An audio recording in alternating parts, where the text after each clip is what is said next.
آفاق فاروقی نئے پروگرام کے ساتھ حاضر ہوں. دیر اس لیے ہو گئی کہ خان صاحب کی تقریر کا انتظار کر رہا تھا.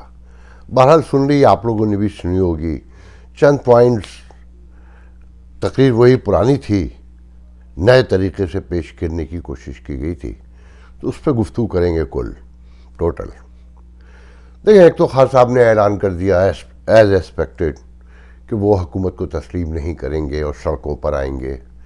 اور انہوں نے کہہ دیا کہ پرسوں، سب سے پہلے تو شکریہ خان صاحب کہ آپ کل لوگوں کو نہیں بلایا، آپ نے عین موقع پہ نو کانفیڈنس کے انتشار پھیلانے کی کوشش نہیں کی. اس کے لیے قوم آپ کی طرف سے شکر گزار ہے کہ آپ نے سنڈے کی نائٹ کو بلایا آفٹر تراویح، میرے خیال میں، تاکہ ایک شغل میلہ لگا رہے. پاکستانیوں کے پاس شغل میلہ ویسے بھی نہیں ہے، اور اگر دن میں نہیں بلاتے ہیں، رات میں بلاتے ہیں، لوگ انجوائے کرتے ہیں تو کوئی بری بات نہیں ہے. ڈیموکریسی کو اس سے فائدہ ہی پہنچے گا، نقصان نہیں پہنچے گا. سب سے پہلے میں خان صاحب کی تقریر سے پہلے ایک بات کہنا چاہتا ہوں کہ دیکھیں، خان صاحب کو جیسے لوگ کہہ رہے تھے نا، خان صاحب بھاگ جائیں گے، چھوڑ جائیں گے. اگر بھاگنے کی کوشش بھی کریں تو خدا کے لیے بھاگنے مت دیجیے گا. خان صاحب بہت بڑا چیک اینڈ بیلنس بن سکتے ہیں ہمارے لیے، ہماری پوری قوم کے لیے، ہمارے نظام حکومت کے لیے. اور جو ڈیموکریسی کی ضرورت ہے نا، خان صاحب اس کو بہت اچھے طریقے سے پورا کرتے ہیں. ایگجوریٹ کرتے ہیں، کیوس پھیلانے کی کوشش کرتے ہیں، ڈراتے ہیں، دھمکاتے ہیں. تو جنہیں آپ حکومت میں دوبارہ لے کر آ رہے ہیں بقول خان صاحب کے امپورٹڈ، میں تو انہیں امپورٹڈ نہیں سمجھتا. سب سن آف سوائل ہے اور پاکستان کے ہی باسی ہیں. خان صاحب سے زیادہ پاکستان میں رہتے ہیں، اور 95% لوگوں کے بچے پاکستان میں ہی رہتے ہیں. ان میں سے آتے جاتے رہتے ہیں. خان صاحب کے بچوں کا تو آنے کا بھی کوئی مستقبل نہیں ہے، فیوچر میں کوئی امید نہیں ہے. تو خان صاحب رہیں گے تو دیکھیں، یہ لولی لنگڑی جمہوریت سب کو ایک آپ کے سامنے لے کر آ رہی ہے. خان صاحب کو بھی لا کے کھڑا کر دیا ہے، پہلے جو موجود ہیں ان کو بھی کھڑا کر دیا ہے. تو خان صاحب رہیں گے تو چوریاں بھی پکڑی جاتی رہیں گی، خوف بھی پیدا رہے گا. اور یہ ایک سزا کے طور پہ بھی ہیں اس پی ڈی ایم پر، اور یہ شریف خاندان پہ، زرداری خاندان پر، بھٹو خاندان پر، کہ جو بویا تھا وہی کاٹنا ہوتا ہے نا. تو اسٹیبلشمنٹ کے لیے بھی کہ خان صاحب کو وہ کندھوں پہ بٹھا کے لائے تھے، اتار دیا. دیکھیں، یہ جو خان صاحب کے خلاف فیصلہ ہے نا، میرا خیال یہ تھا کہ اسٹیبلشمنٹ نے کروایا ہے. میں نے بہت جگہ سے کنفرم کیا، صرف اسٹیبلشمنٹ نے ایک میسیج دیا کہ آپ آزاد ہیں اپنے فیصلوں کے لیے. تو عدلیہ کو پہلی بار موقع ملا تو اس نے جو اس عدلیہ پر خون کے دھبے لگے ہوئے ہیں اسے دھونے کی پوری کوشش کی، اور پورا ایماندارانہ فیصلہ لکھا. تو غیر جانبدار عدلیہ بھی جانبدار نکلی نا، کہ پہلی بار سائٹ پہ ہو گئی. تو بہرحال میں کہہ رہا تھا کہ خان صاحب کو رہنا چاہیے میدان عمل میں. یہ بہت بڑی ہوپ ہے ہماری. خان صاحب اقتدار کے قابل تو نہیں ہے. جھوٹ پہ کھڑی ہوئی کوئی عمارت آگے نہیں بڑھتی. برا نہیں مانیے گا، میں خان صاحب کا دشمن نہیں ہوں.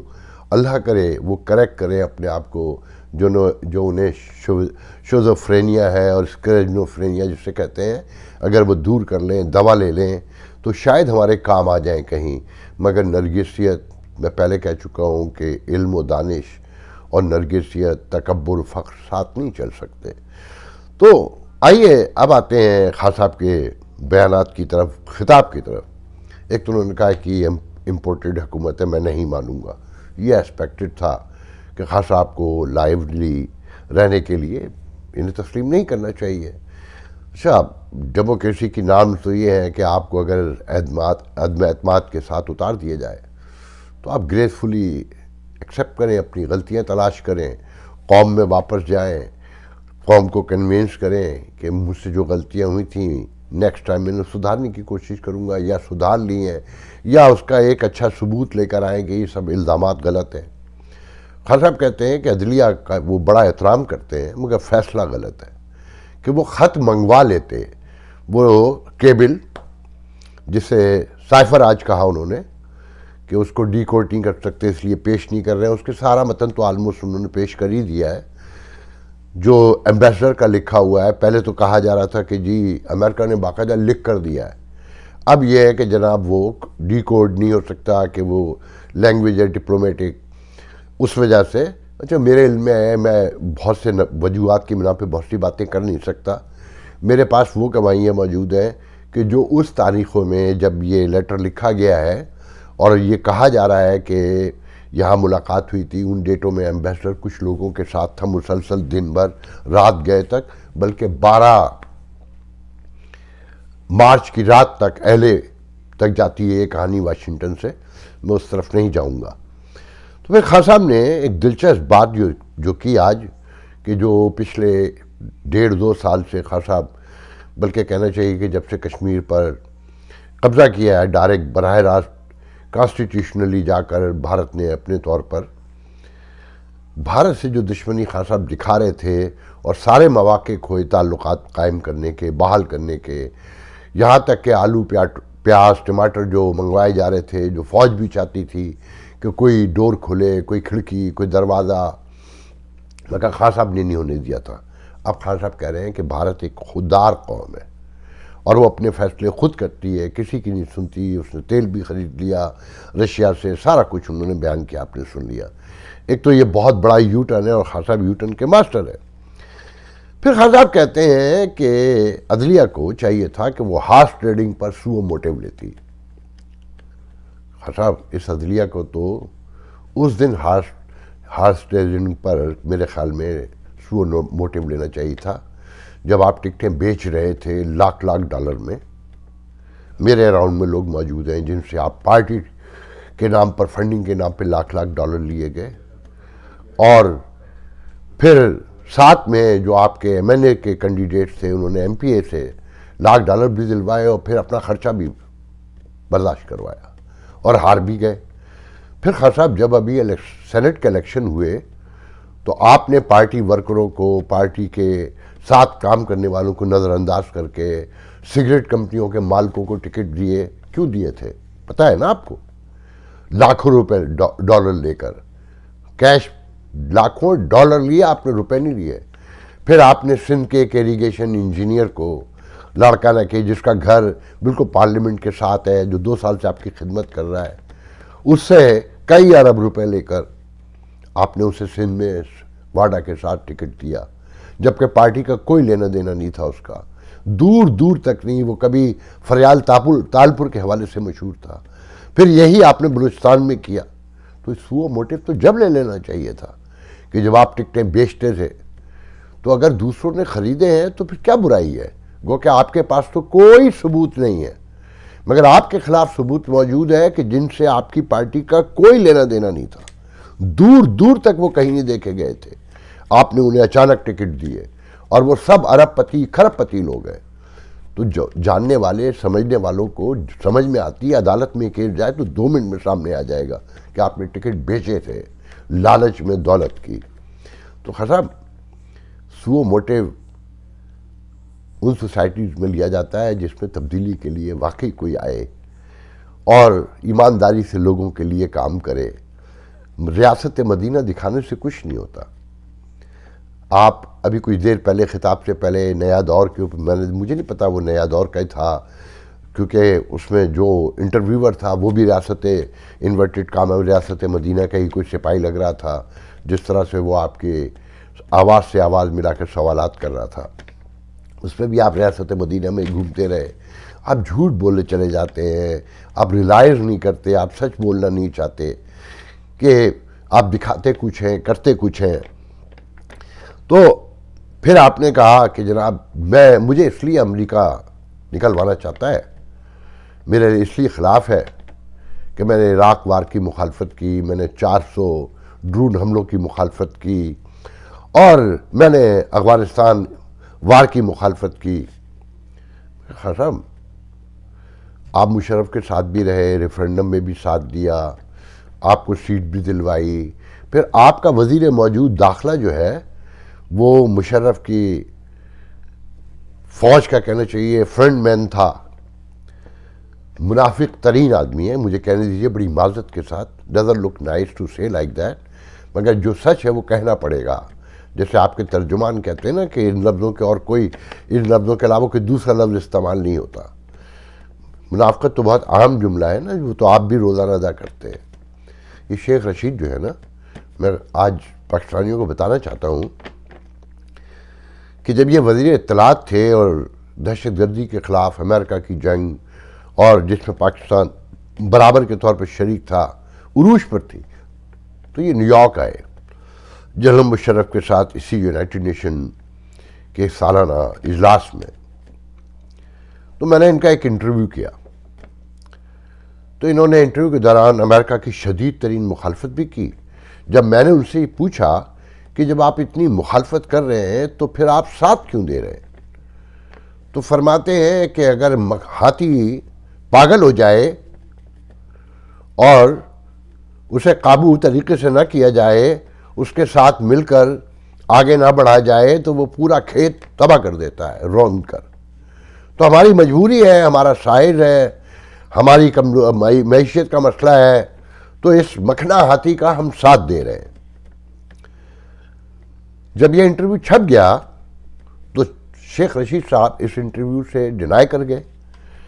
وہاں پریس سینٹر میں جہاں پر یہ روزویلٹ ہوٹل میں ٹھہرے ہوئے تھے پریزیڈنٹ مشرف اور وزیر اطلاع شیخ رشید، اس کے میڈیا سینٹر میں نے اخبار رکھوایا. تو اس نے باقاعدہ پاکستان مشن کے لوگوں سے، اسٹاف سے کہہ کر وہ اخبار پھینکوایا. اس وقت منصور سہیل پریس منسٹر تھے یہاں، جو آپ کے وفاقی سیکرٹری اطلاعات سے ریٹائر ہوئے ہیں. جو چاہے ان سے پوچھ لیں. میں نے انہیں فون کیا اور پوچھا کہ یہ اخبار کس نے پھینکوایا، تو انہوں نے کہا بھائی وزیر اطلاعات کو کال کر لیں، آپ کا یار ہے، اسے پتہ ہوگا. پھر اسی شام کو اس وقت کے پرائم منسٹر آف پاکستان میر ظفر اللہ خان جمالی، جن سے میری بہت پرانی ہائی ہیلو تھی، انہوں نے مجھے براہ راست فون کیا اور انہوں نے کہا کہ یہ انٹرویو تمہارے اخبار میں چھپا ہے، میں نے اسے پڑھا ہے، کیا واقعی اس نے یہ سب کچھ کہا ہے؟ تو میں نے کہا میرے سامنے بٹھا لیں، پوچھ لیں. کہنے لگا ٹیپ مل جائے گا. تو میں نے کہا نہیں، میں ٹیپ تو نہیں دوں گا، یہ تو پھر بروکر والا کام ہو جائے گا اور صحافت میں یہ روا نہیں ہے اور یہ جائز نہیں ہے، تو میں نہیں سمجھتا کہ میں آپ کو ٹیپ دوں گا. کہنے نہیں، اگر ہمیں چاہیے. تو میں نے کہا پھر کورٹ آپ کو جانا پڑے گا، میں آپ کو ویسے ٹیپ نہیں دوں گا. تو یہ ہے شیخ رشید، جو آج کہتا ہے کہ آخر تک لڑیں گے، آخری بال تک کھیلیں گے اور ظلم کے خلاف فلاں جو آپ سن رہے ہیں روزانہ. میں اس کی ان باتوں میں نہیں جانا چاہتا. تو خان صاحب کا وہ وزیر داخلہ ہے جو مشرف کے گناہ میں برابر کا شریک تھا بقول خان صاحب کے، اور وہ امریکہ کو بٹھا کر سکھایا کرتا تھا، سگار پلا کے قریب جاتا تھا. اور آپ کا وزیر خارجہ وہ ہے جس کا بیٹا جان کیری کے ہاں کام کرتا رہا ہے، انٹرنشپ بھی کی ہے، جاب بھی کی ہے. جانتے ہیں نا آپ لوگ جان کیری کو، سینیٹر جان کیری جو بoston سے ہیں، جو اس وقت سینئر وزیر ہیں، انوائرمنٹ کے وزیر ہیں، اور سب سے زیادہ کیا تو نہیں کہنا چاہیے، سارے سب رسپیکٹفل ہیں، مگر بائیڈن ان کا بہت احترام کرتے ہیں. اور وہ امریکہ کے وزیر خارجہ، سیکرٹری خارجہ بھی رہ چکے ہیں اوباما دور میں. ان کے دفتر میں وزیر خارجہ کا بیٹا کام کرتا رہا ہے، مجھے اب کا نہیں پتا، انٹرنشپ بھی کرتا رہا ہے. ان کے سب کے خاندان امریکہ میں رہتے ہیں، جسے آپ آج فیکٹ فائنڈنگ کمیشن کے لیے لا رہے تھے اسی کیبل گیٹ میں اور لیٹر گیٹ میں جنرل طارق کو، اس کا پورا خاندان بھی امریکہ میں رہتا ہے. آپ کو پتہ ہے نا، آپ کے بچے برطانیہ میں رہتے ہیں. آپ غریبوں کی روٹی کے پیچھے ہیں اور کسی کے پیچھے نہیں ہیں. جنرل طارق کے بارے میں جو لوگوں کو نہیں پتہ بتا دوں، سینڈ کام سے ایوارڈ یافتہ بھی ہیں، امریکن سینڈ کام سے، اور وہ امریکہ کے خلاف بھی ہیں. ان کا خاندان پورا یہاں رہتا ہے. وہ جمہوریت کے بھی بدترین دشمن ہے، سب کو پتہ ہے. مگر انہوں نے بھی خان صاحب کا ساتھ نہیں دیا، وہ چھوڑ کر انہوں نے انکار کر دیا. پہلے مان لیا، پھر کہتے ہیں فون آیا اور خاموش ہو گئے. پھر خان صاحب کہتے ہیں کہ جناب قوم جو ہے خوددار ہونی چاہیے، اور انڈیپینڈنسی جو ہے اس کے بغیر کوئی قوم آگے نہیں بڑھ سکتی، اور لوگ ہمیں ڈکٹیشن دیں گے، ہماری حکومتوں میں مداخلت کریں گے، وہ حکومتیں بنائیں گے. تو خان صاحب خوددار قومیں 3.5 سال میں $24,000 کا قرض نہیں لیتی. وہ کشکول لے کر بھاگی نہیں پھر رہی ہوتی. پہلے وہ یہ نہیں کہتی کہ مجھے اگر IMF جانا پڑا تو خودکشی کر لوں گا.